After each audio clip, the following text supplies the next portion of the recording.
अंडा 50 रुपए। वो तो 20 रुपए का दे रहा है पीछे। न भाई जाना तो ये कुरानी देसी अंडा। हाँ? कुरानी देसी अंडा। वो क्या होता है? मुर्गी का अंडा। तो वो पीछे कुछ मुर्गे का दे रहा था 20 रुपए का। अंडी का नहीं, फार्मी अंडा होती है। फार्मी नहीं था, यही पीला वाला था। ये अंडा कुरानी। कुरानी अंडा है। हाँ। कुरानी अंडा क्या होता है? मुर्गी का अंडा। मुर्गी का पीछे मुर्गे का अंडा है। मुर्गी का अंडा। अच्छा, तो मुर्गा भी देता है अंडा? हाँ। भैंस भी देती है? ये अच्छा। उर्दू नहीं आती? उर्दू तोड़ आपका नाम?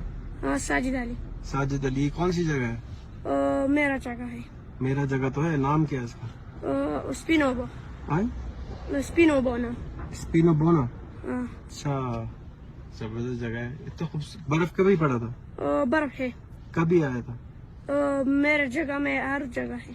अच्छा, स्कूल जाते हो? ये कौन से स्कूल जाते हो? Government higher secondary school. अच्छा, शावरसबाग। कौन सी क्लास में? 6 ना। फिर क्या करोगे बड़े हो? हाँ। बड़े होके क्या करोगे? अंडे बेचोगे? हाँ। फिर भी अंडे बेचोगे? छुट्टी में अंडे का कारोबार शुरू कर रहा हूँ। अच्छा, और टीचर का क्या नाम है तुम्हारी? सबसे ज्यादा टीचर है। हाँ, नाम क्या है उसका? शमशेर अली डीर है। अच्छा, डीर में रहता हो? हाँ। यहाँ नहीं रहता? डीर है। चलो, शुक्रिया। शुक्रिया।